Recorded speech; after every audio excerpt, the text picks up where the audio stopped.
네, HCN을 보면 전국이 보입니다. 안녕하십니까? HCN 뉴스와이드 플러스 정인입니다. 오늘도 전국 8개 권역에서 알찬 뉴스를 준비했는데요. 지역과 함께 지역을 넘는 HCN 뉴스와이드 플러스 지금 시작합니다.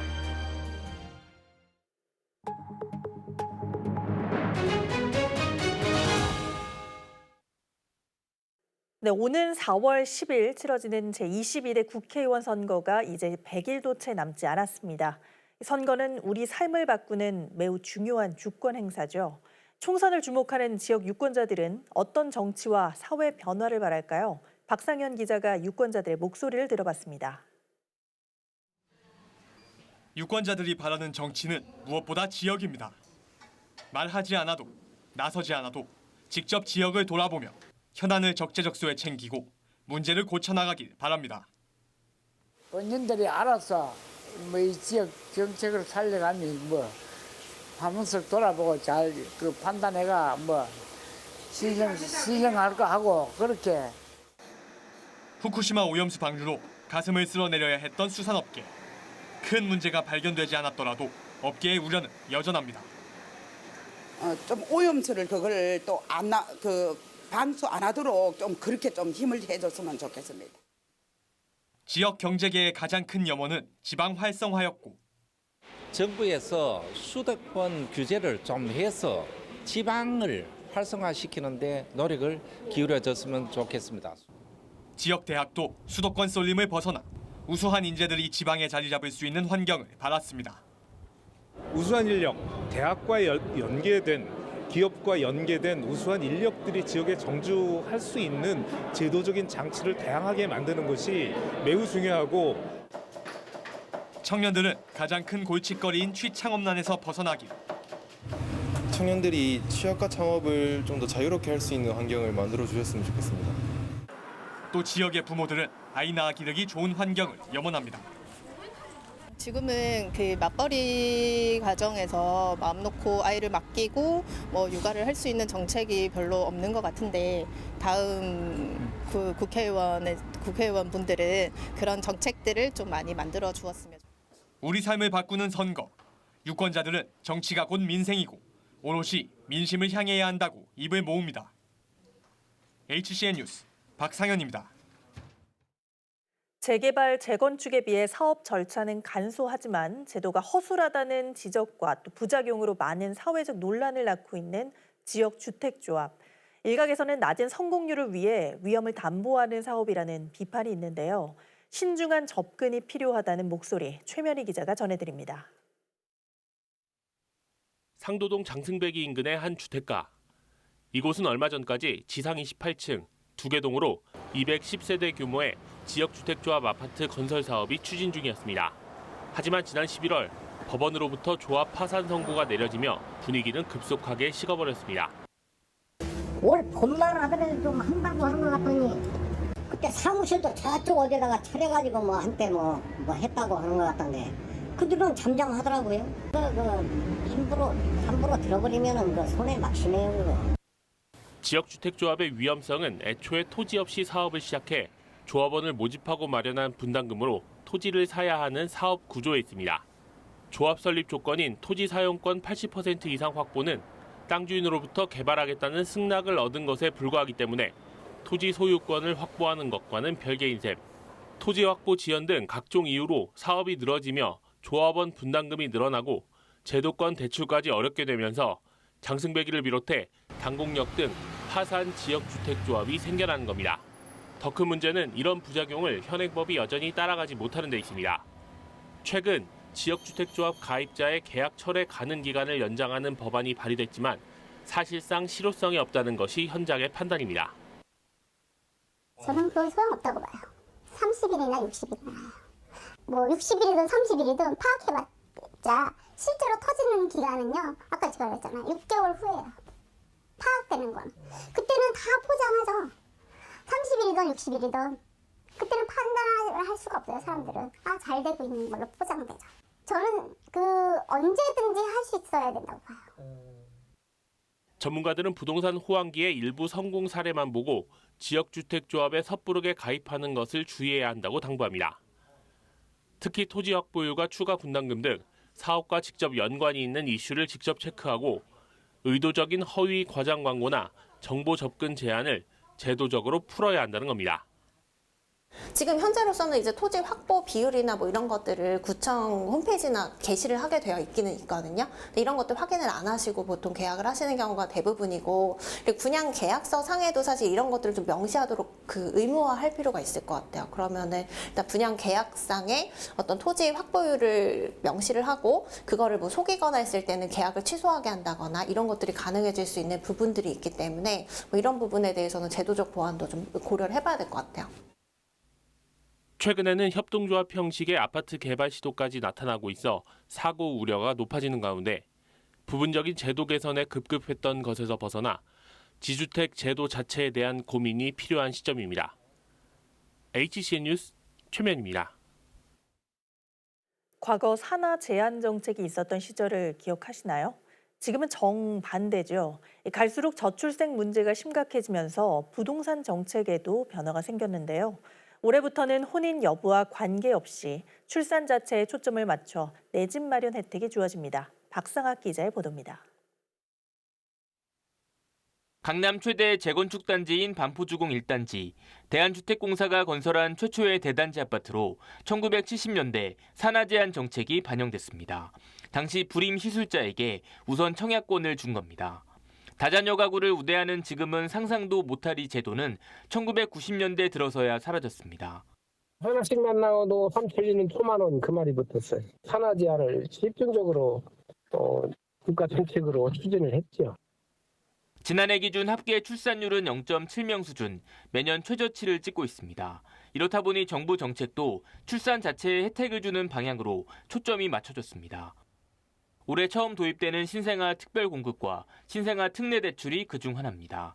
오는 3월부터 입주자 모집 공고일로부터 2년 이내에 출산한 사실만 있으면 혼인 여부와 관계없이 청약 특별공급 자격이 주어집니다.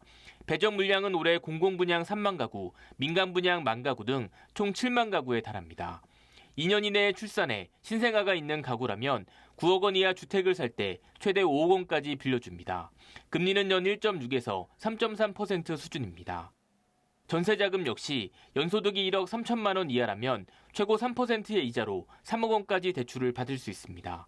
기존 1주택 보유자뿐 아니라 전세대출 대환도 가능합니다. 출산율 감소가 대한민국 미래를 위협할 정도로 굉장히 심각한 상황이기 때문에 당분간 모든 정책은 신혼부부 출산에 포커싱이 맞춰질 것 같습니다. 이와 함께 결혼하거나 출산하면 1인당 최대 1억 5천만 원까지 증여세를 면제해 줍니다. 미혼모의 경우도 증여세 출산 공제를 받을 수 있습니다. 자녀의 출생일로부터 2년 이내입니다. 결국은 이제 태어나야 그다음에 지원을 받으면 그것에 대해서는 해주겠다. 다만 저출생 문제는 복합적인 요소가 섞여 있어 몇 가지 정책으로 해결책을 찾기가 쉽지 않습니다.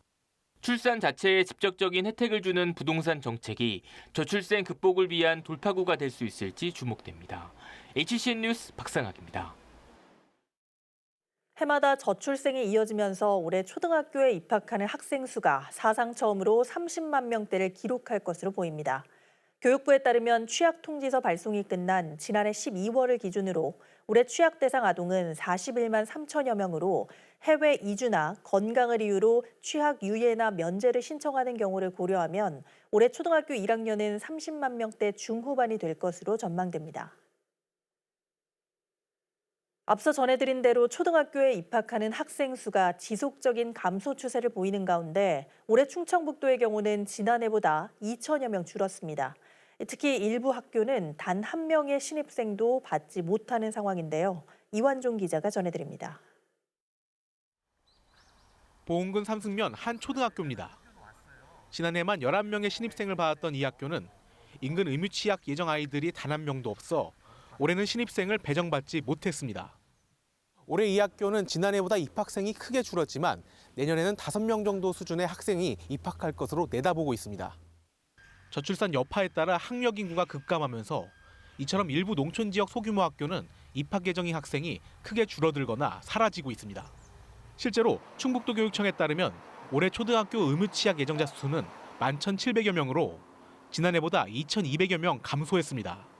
특히 지난 12월 19일부터 각 학교 상황에 맞춰 진행한 예비 소집 결과 충북에선 총 5개의 학교가 올해 입학 예정인 학생이 없는 것으로 조사됐고 예비 입학생이 1명뿐인 학교도 10곳에 달했습니다.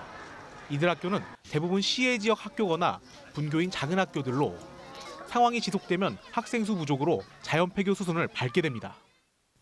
지속적인 저출생 현상에 따라서 학령 인구 수가 감소했기 때문에 해당 통합구역, 해당 학교 통합구역에 정령 입학 아동 수가 없어서 입학생이 없는 것으로 보시면 되시고요. 이런 가운데 충북도교육청은 올해 초등 예비 소집 결과를 바탕으로 취약 예정 아동 소재를 확인한 뒤 일부 소재가 확인되지 않는 아동에 대해서는 경찰에 수사를 의뢰할 예정입니다. HCN 뉴스 이완종입니다. 해가 바뀌었지만 서울 서희초등학교 교사 사망 사건은 해결된 게 없습니다. 학부모들의 악성 민원이 있었다는 의혹은 넉 달간 경찰 수사 결과 무혐의로 종결됐고 교사 순직 인정 절차도 난항을 겪고 있습니다. 결국 교사들이 서희초 사건 재수사를 요구하는 릴레이 1인 시위에 나섰습니다. 신민식 기자의 보도입니다. 새해가 밝아도 마음은 무겁기만 합니다. 궂은 날씨지만 교사들은 오늘도 밖으로 나왔습니다. 하나도 해결된 게 없습니다. 경찰 수사 결과는 무혐의. 숨진 교사의 순직 처리조차 불투명해졌습니다. 그래도 마음을 모아보기로 했습니다. 많은 선생님들께서 거리에서 서희초 진상규명 그리고 아동복지법 개정에 대해서 외쳤으나 아직 밝혀진 것도 없고 또 현재 상황으로는 서희초 선생님의 순직 인정도 확실치 않기 때문에 서희초 선생님 순직 인정의 필수적인 제보를 얻기 위해서 이렇게 나오게 됐습니다. 며칠째 이어지는 교사들의 시위를 바라본 주민들도 안쓰럽기는 마찬가지입니다. 오죽하면 여기 시위에 참여했나 싶어서 그 마음과 같이 하고 싶은 마음입니다. 그리고 정말 이것은 진상조사를 확실히 해서 이 선생님의 죽음이 절대로 헛되지 않도록 그리고 앞으로 2번 다시 이런 이 불행한 일이 교사 교육 현장에서 이루어져서는 안 된다. 경찰 수사 결과에 반발한 전국 교사단체는 지난해 11월 재수사 요구와 순직 인정의 중요한 자료인 동료 교사 등의 진술 내용이 담긴 정보를 공개하라며 서명 운동을 펼쳤습니다. 교사와 시민 등 12만 6천여 명의 서명이 모였고 국회와 인사혁신처에 전달됐습니다. 경찰의 조사 과정에서 투명하게 이게 공개가 됐더라면 아무도 진상 규명이나 재조사 요청이 없이 납득하지 않았겠습니다. 온 국민이, 전 국민이 납득을 하지 못한다는 거는 실체적 진실 여부뿐만 아니라 형식적 부분에서도 절차 부분에서도 비공개된 부분이 너무 많고 정보마저 비공개하는 것은 모두가 다 납득할 수 없는 상황인 것 같습니다. 숨진 교사 순직 인정 여부는 인사혁신처 심의를 남기고 있습니다. 인사처는 자료를 보완 중이란 이유로 심의 일정을 정하지 않고 있습니다. 한편 최근 서희초 교사 사망갑질 의혹을 제기했던 학부모가 교사와 누리꾼을 명예훼손 등으로 고소하면서 교사들의 반발이 커지고 있습니다. HCN 뉴스 신민식입니다. 18년 전 서울 관악구의 한 다세대 주택에서 성폭행을 하고 달아난 용의자가 경찰에 붙잡혔습니다. 당시 범행 현장에 남아있던 채모가 범인을 잡는 실마리가 된 건데요. 보도에 정주영 기자입니다. 2006년 6월 관악구 신림동의 한 다세대 주택에 침입해 혼자 있던 여성을 성폭행한 혐의를 받는 70대 남성 A씨가 경찰에 붙잡혔습니다. 당시 현장에는 A씨의 채모가 남아있었지만 주변에 CCTV가 제대로 갖춰져 있지 않아 사건은 미제로 남았습니다. 경찰과 검찰이 성폭력 장기미제 사건 전수조사에 나서면서 범인 채모와 일치하는 DNA가 발견됐습니다. 22년 11월부터 2023년 5월 사이에 장기 성폭력 미제 사건에 대해서 전수조사가 실시됐고 그때 발견된 DNA와 일치돼서 검거를 하게 된 겁니다. A씨는 2011년 구로구에서 강도범죄를 저질러 구속돼 DNA 정보가 데이터베이스에 등록된 것으로 알려졌습니다. 경찰은 A씨를 가택에서 긴급 체포한 뒤 2차례 구속영장을 신청했지만 법원은 영장을 모두 기각했습니다. 현재 A씨는 경찰 조사에서 혐의를 모두 부인하고 있는 것으로 전해졌습니다. 피의자는 부인을 하고 있지만 저희가 보강 증거를 조금 더 수집을 해갖고 조만간 송치할 예정입니다. 2010년 제정된 일명 DNA법에 따라 대검찰청과 국립과학수사연구원은 형 확정자와 구속 피해자 또는 범죄 현장에서 채취된 DNA를 데이터베이스에 보관하고 있습니다. HCN 뉴스 정주영입니다.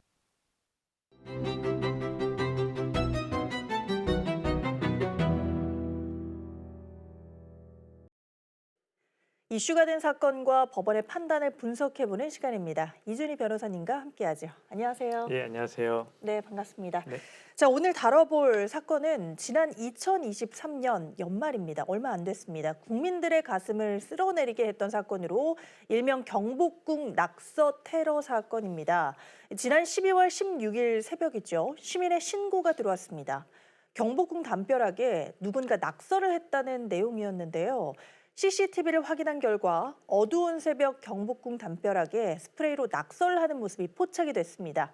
이들은 낙서를 한 후에 인증사진까지 찍었는데요. 이 스프레이로 쓴 글씨는 영화나 드라마를 스트리밍하는 불법 사이트 홍보글, 또 영화 공짜 같은 내용이었는데요. 낙서는 경복궁 서쪽 영추문 주변, 그리고 국립고궁박물관 쪽문 주변에서도 발견이 됐습니다. 이 소식이 전해지고 온 나라가 발칵 뒤집어졌습니다. 그런데 하루 만인 17일, 이번에는 특정 가수의 이름과 앨범 제목이 적힌 낙서가 또다시 남겨지면서 모방 범죄가 발생을 했는데요. 다행스럽게도 범인들이 검거가 됐습니다. 17일 날 2차 낙서를 한 20대가 자수를 했고요. 이후에 1차 사건의 범인도 수원에서 체포가 됐는데 놀랍게도 10대 커플이었습니다.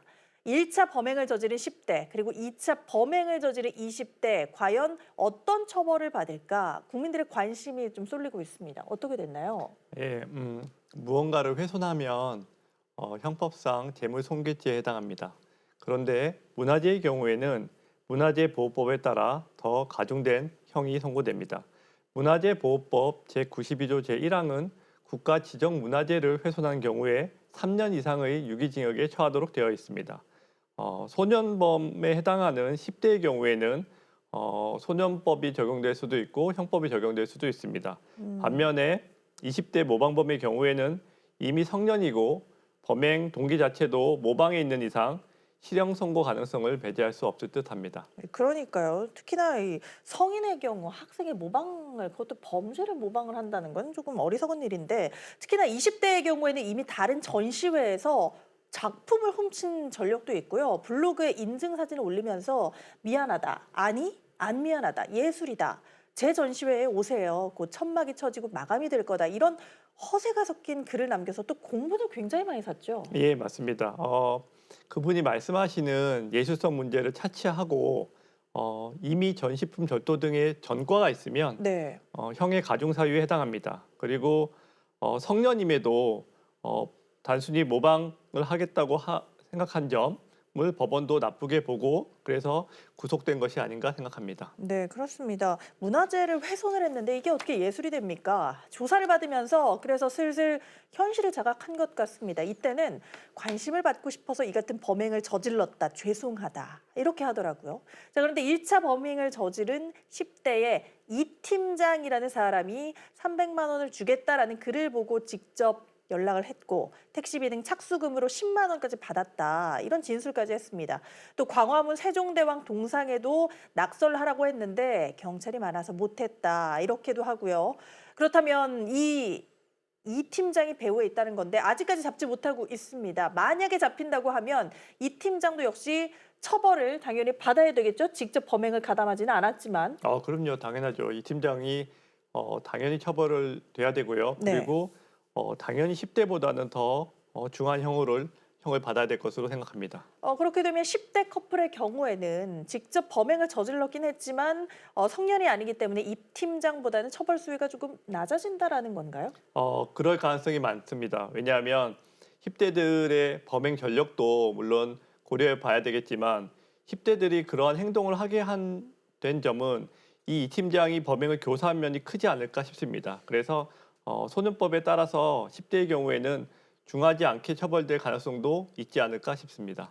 요즘 청소년 범죄들이 많기 때문에 이 처벌법에 대해서도 이제 좀 형량에 참 애매합니다. 애매한데 자, 이 팀장이 모든 건 구속이 되어야 명확할 것 같은데 사실 돌이켜보면 이런 실제 문화재를 향한 테러는 한두 번이 아니었습니다. 화재도 있었고요. 또 병자호란 패배에 치욕이 담긴 삼전도비, 또 울주 언양 읍성 등에도 스프레이로 낙설난 사례들이 있었는데요. 자, 이 같은 범죄들, 상황들은 어떤 처벌들을 좀 받았습니까? 예, 삼전도비 낙서범의 경우에는 징역 1년 6개월에 집행유예 2년, 그리고 언양읍성 낙서범의 경우에는 징역 2년이 선고된 바 있습니다. 생각보다 형이 조금 가벼운 것 같은 느낌이 좀 있는데요. 자, 그렇다면 이 시점에서 가장 국민들이 궁금해하는 것, 구상권 청구, 또 보건 비용, 이런 손해배상 청구에 대해서 알아봐야 할 텐데요. 문화재청은 10대라고 해도 부모에게라도 받아내겠다라는 강경한 입장인데 실제로 가능한 일인가요? 예, 가능합니다.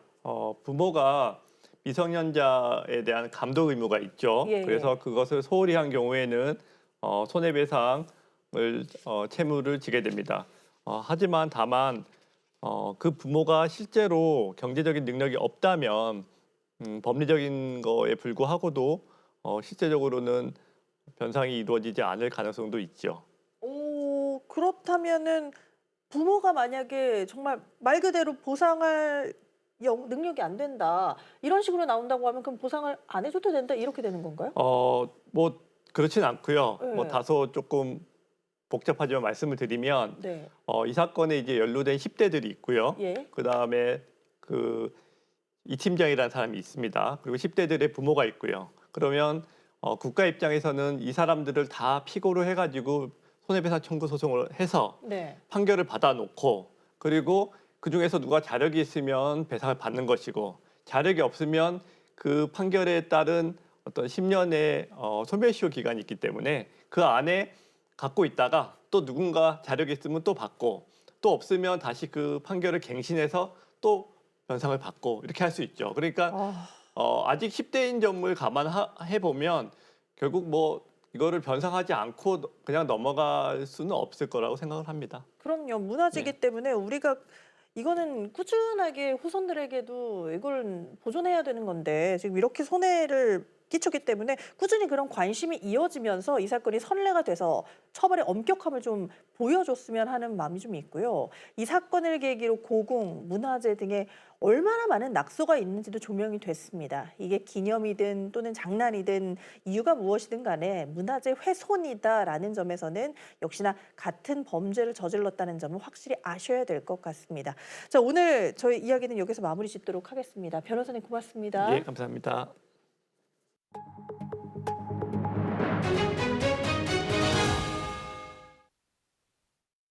울릉도는 지난해 국토 외곽 먼섬 지원 특별법 제정과 K관광섬 사업 선정 등 관광산업의 새로운 전기를 맞았습니다.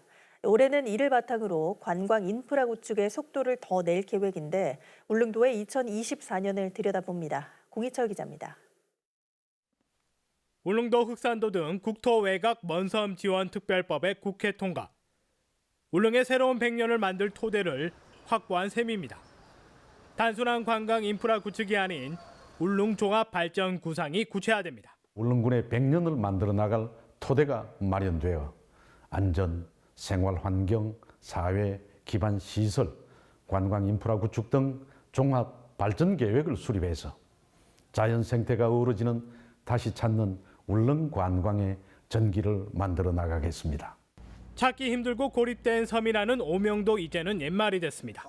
대형 크루즈의 안정적인 운항에 더해 대형 쾌속 여객선의 취항까지 교통 인프라의 확충에 울릉을 찾는 관광객의 수요는 더욱 늘어날 걸로 예상됩니다. 이 산토리니와 비교했을 때 이 울릉도는 그보다 더한 자원을 가지고 있습니다. 원래는 최소한의 50만 이상의 관광객, 내년에는 70만, 그 다음에는 100만, 2, 3년 안에 100만까지 올 수 있는 그런 어떤 기대를 해도 되지 않겠나 싶습니다. 천혜의 자연을 바탕으로 한 K관광섬 사업에 4년간 100억 원이 투입돼 관광 활성화도 경쟁력을 가지게 됐습니다. 우리가 가지고 있는 가장 자랑할 수 있는 자연 자산, 자연 유산 아닙니까? 이걸 도시와 착착하게 조화를 일으켜서 개발을 시키고 보존하고 하는 저는 일을 하고 싶어요. 다시 찾고 싶은 섬 울릉을 목표로 지난해 의미 있는 성과를 거둔 울릉. 올해는 성장 전략을 보다 구체화하는 한 해가 될 것으로 보입니다. 울릉군은 자연과 도시가 어우러진 인프라 구축과 함께 오는 2026년 개항을 앞둔 울릉공항 시대에 앞서 성관광의 정성기를 차질 없이 준비한다는 계획입니다. HCN 뉴스 공희철입니다. 아침 식사를 거르는 대학생들이 양질의 아침밥을 먹을 수 있도록 정부와 일부 학교가 공동 지원하는 1,000원의 아침밥 사업. 하지만 식재료 가격 상승과 늘어나는 인건비에 대학의 부담이 커지자 서울대학교의 경우는 기부금을 통해 사업의 활로를 찾기 시작했습니다. 김민욱 기자가 전해드립니다. 오전 11시가 넘어가자 식당에 대학생들이 몰려듭니다. 방학 기간인데도 줄이 길게 늘어섰습니다. 단돈 1,000원에 밥과 국, 반찬이 나오는 일명 1,000원 학식을 먹기 위해서입니다. 서울대가 2015년부터 시작한 1,000원의 아침밥 사업. 학생이 한 끼에 1,000원을 내면 정부가 1,000원을 지원하고 학교가 나머지를 부담합니다. 고물가 시대 주머니 사정이 어려운 학생들에게 인기 만점입니다.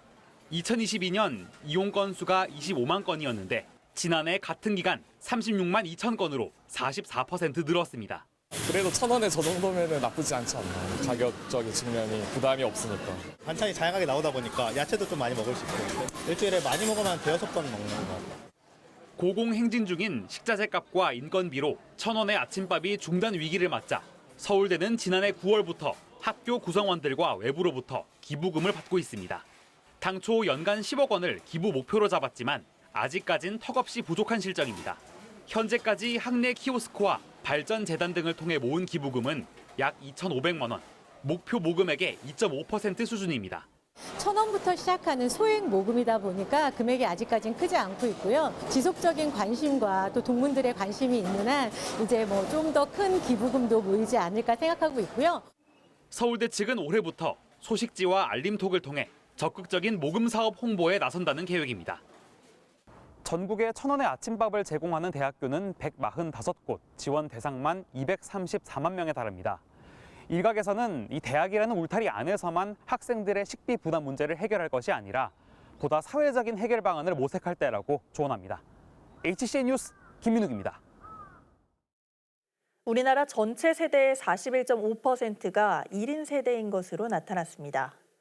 행정안전부 주민등록 인구등록 통계를 보면 지난해 12월 기준 전체 세대는 2,391만여 세대로 이 가운데 1인 세대는 993만 5천여 세대로 집계됐습니다. 서울의 경우 전체 세대 중 44.5%가 1인 세대로 파악됐습니다.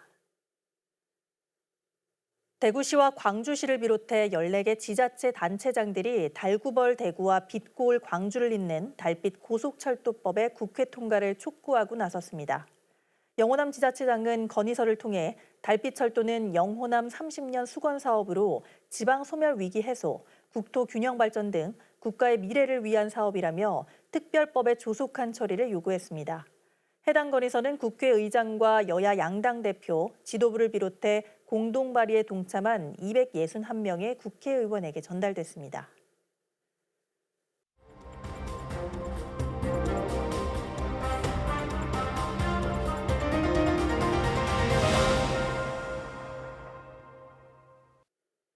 이상으로 뉴스와이드 플러스를 마치겠습니다. 시청해주신 여러분 고맙습니다.